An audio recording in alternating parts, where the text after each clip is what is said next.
syempre. Diba? Happy family. Hello mga kalingap. Hello mga kalangga.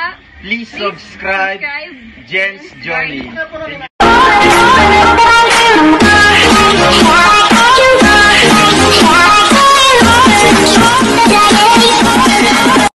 mga kalingap at mga kalangga. Welcome back to my YouTube channel, Jen's Journey. So for today's video, syempre as usual, magre-reaction tayo dito sa vlog ni Pading Raisan Vlog. So, yung papa po nilang Rachel. So, pinapansin lang po ako dito na natawa ako. So, i-reaction po natin.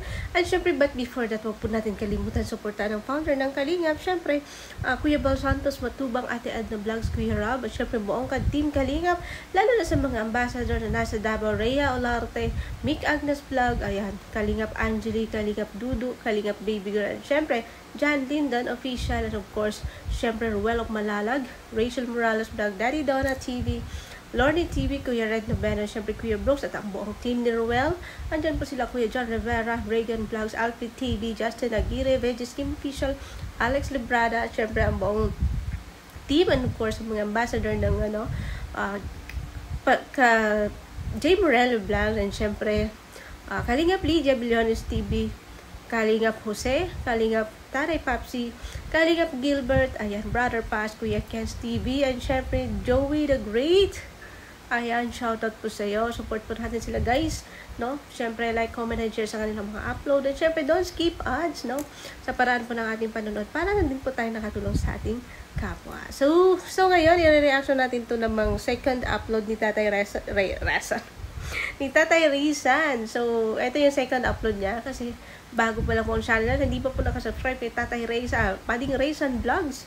Ayan, support nyo. Dalawin nyo kanyang channel. And please like, comment, and share sa kanyang mga uploads para makatulong po tayo kay Tatay Rizan. Alam naman po natin na deserve po niya yung mga tulong natin at suporta. Siyempre, subscribe his channel, click the notification bell para lagi kayo updated sa kanyang mga upload. And of course, siyempre dito na tayo sa second upload ni Tatay Rizan. Sobrang nakakatuwa, no?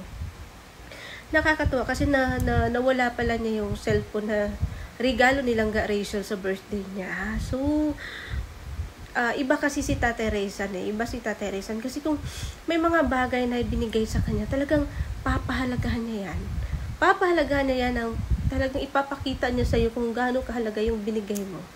So, ganun po siya mag-appreciate po. Ganun po siya mag-appreciate ng bagay. No, kahit simpleng bagay. Ganun po siya mag-appreciate. Kaya yun, ganun na lang kahirap sa kanya na nung nawala yung cellphone na binigay sa kanya ng anak niya, first time niya niregaluhan ng anak niya ng cellphone nung birthday. Naalala naman po natin yung sinurprise siya, diba? So, talagang yun, may sentimental value yun sa kanya baga, no? Kahit pa iba na siyang cellphone, pero iba pa rin yung bigay sa kanya ng anak niya na galing sa pinaghirapan ng anak niya, no? Gaya po ng motor niya, no? Napakaswerte naman po, no? Tingnan nyo naman si Langga Rachel, talagang pinangako niya na first sahod niya, bibilhan niya ng motor si papa niya kasi needed naman po talaga nila. Kaya yun, tinupad. So, etong cellphone na suddenly nawala pala ni Tatay Rizan. Kung pag nalimutan sa binilhan yata ng, I think tindahan. So, ewan ko sino yung, si Sir, shoutout kay Sir Vincent ba yun? Vicente, no, na nakakita ng cellphone at nagbalik po kay Tata Rizan. No, napakabuti po. Kasi kung iba na po yung nakapulot, hindi na po yun binalik. Kasi yung cellphone na yun, bago yun bago yun. So, wala nga password, kaya nakita na may picture si Tatay Rizan doon. Siyempre, kilala na sila sa Talisay, sa Gabon, no. Yun, chinat sila, nandito yung cellphone mo. So, napakabuti po, no. Kung kaya nga sabi nila, kung gaano kakabuti sa kapwa mo, talagang ibabalik yan ng Diyos sa'yo. So, gaya nangyari kay Tatay Rizan, kasi napakabuti niya sa kapwa, kahit hindi niya kilala, pinapasok niya, pinapakain, pinapainom, no? Pinapakain niya yung mga nagugutom na hindi niya kilala, na lumalapit sa kanya, pumupunta sa kanyang bahay, pinapainom niya yung mga nauuhaw. Wala siyang pakialam kung anong klaseng tao ka, basta lumapit ka sa kanya, basta may maibigay siya sa'yo. Wala, hindi yan mag-atubili si Tatay Rizan. Kaya sabi ko, kung gaano kakabuti, talagang pag ikaw naman yung nangangailangan, talagang maraming tao na magmalasakit din sa'yo.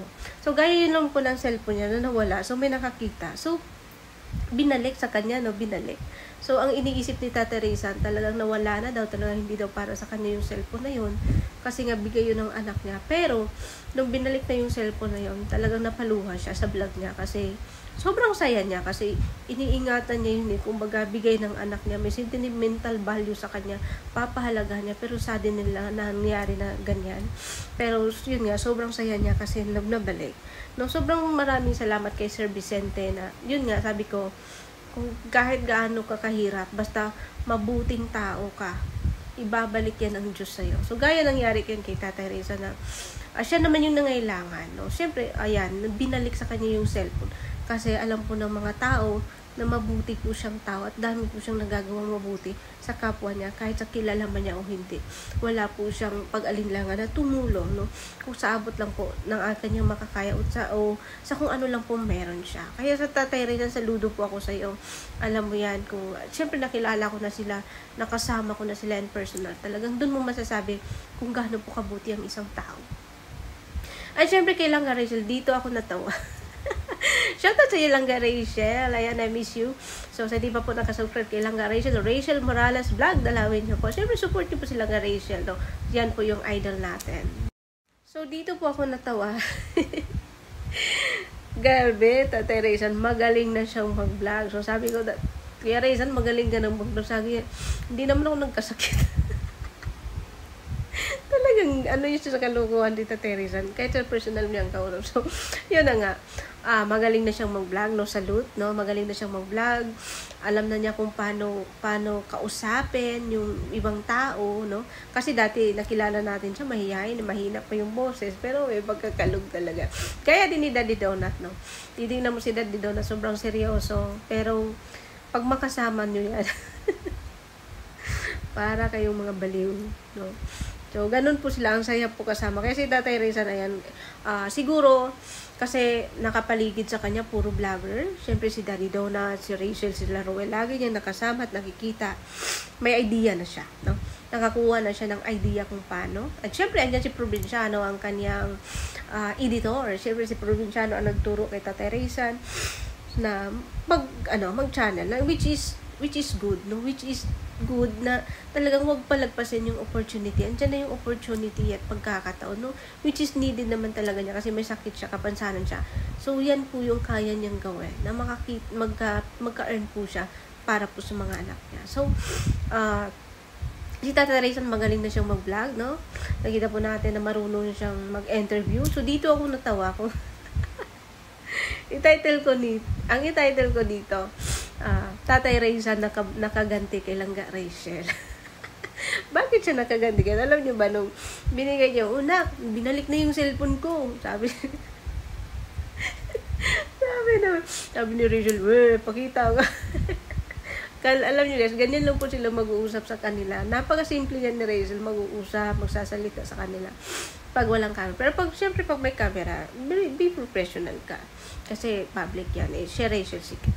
So, iba yung makikita nyo. Pero yun nga, pag sa camera nga, napakasimple lang ni Rachel, yung normal niyang galaw at tawa, hindi niya yung makapilal. Yan na po yung normal sa kanya. So, yung sinabi ni Tata Rizan na, binalik na isa yung cellphone.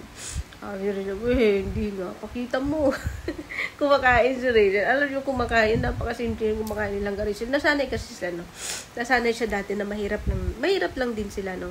So, nakaganon yung paa, tapos nakakamayan silang Rachel. Nakita niyo naman, nakakamayan ng kumakain, hindi yan maarte.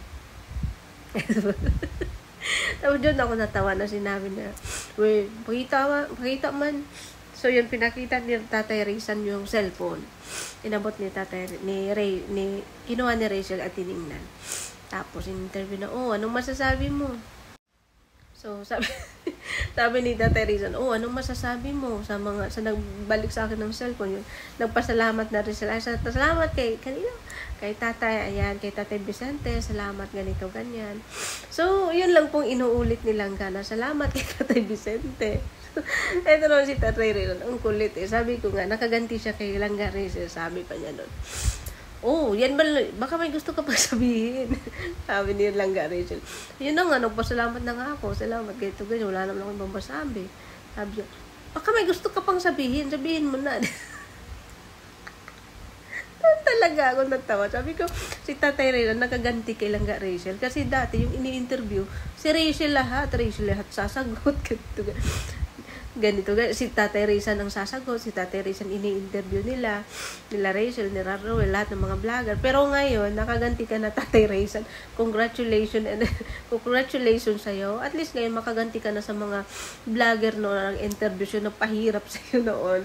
No, sila yung dahilan kung bakit marunong ka na ngayon. So, yan, congratulations. And syempre, talagang natawa lang ako pag sabi, baka may gusto ko pang sabihin. Si Rachel nahiram, ano gusto kong sabihin? Nasabi ko na, pasalamat.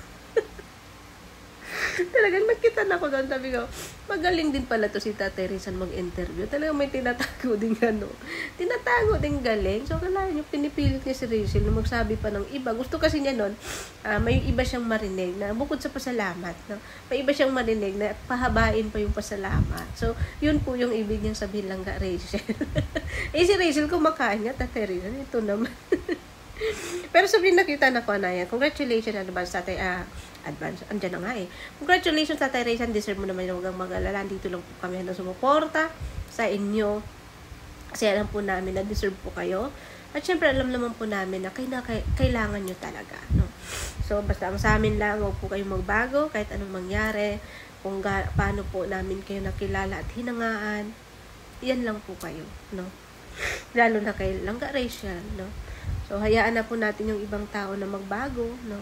Hindi po natin ma-blame yun. Pero sa akin, kayo, masaya ako, nakilala ko kayo.